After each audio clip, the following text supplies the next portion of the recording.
I've seen a lot in 17 years of prison, and today I want to tell a story about why every cell partner that's good doesn't always translate into a good friend once you go home.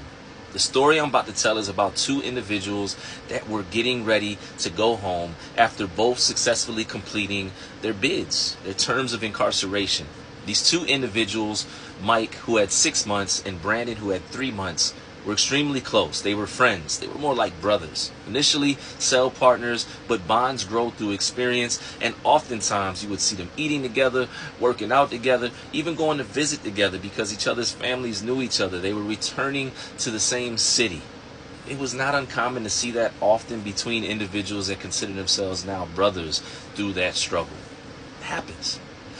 Also, it would be not uncommon to see one individual say, "Hey, bruh, come get the phone. I'm on the phone with wifey. I got to go get my food out the microwave. I don't want to lose my spot in line," which is crazy because why wouldn't you just ask your homeboy to go get your food out the microwave? But I digress.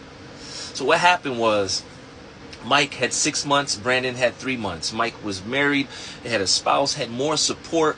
Brandon had a little family, but his family was older and not as resourceful, not necessarily knowing the things that he needed in order to be successful upon his release, and couldn't really assist. They had transportation issues, etc. And he didn't have a license when he was going home.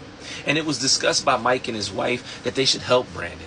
And Brandon was grateful and said, "You know what? I'll take you up on that opportunity because I'm going to need rides to interviews, employment opportunities. I may need to get clothes. I don't know." And that seems like a harmless thing when you've been walking the yard with somebody for 2, 3, 4, 5 years. You think you know a person. And what happened was Brandon went home 3 months earlier than Mike, and now he had access to Mike's wife, and in a harmless way as Mike presented it, because he was just trying to do a favor. We're all family, right? And Brandon would ask for rides to employment opportunities, interviews, to get whatever he needed, the grocery store, etc. And then he would invite Mike's wife to lunch, I'm sure, offering gas money, whatever it was. But eventually some lines got crossed because evidently a bond had been formed.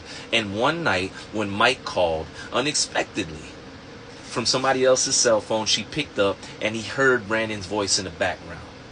Lines were crossed. And as the story goes, Mike eventually got a hold of Brandon on the phone the next day, and Brandon admitted to crossing some lines with his wife, physical lines. And when he called his wife back to confront her about it, she did one better. She came to the visitation room with divorce papers.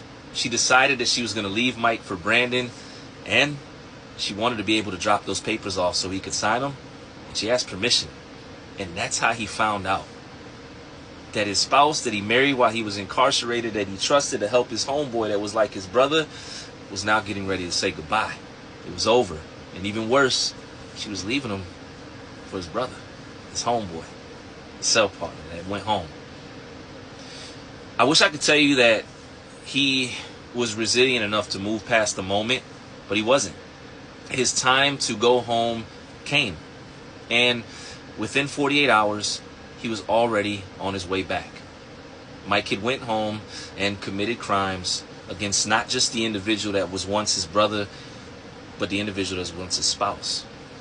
This story is a sad story, but it's a story that needs to be told because we should have more boundaries and learn to trust our brothers through experience and know that we don't necessarily know each other until we see how we respond to certain things once we come home. It's not a knock. Plenty of my brothers from behind bars are still my brothers to this day. But man, we've all had opportunity to show each other who we really were. Stay free.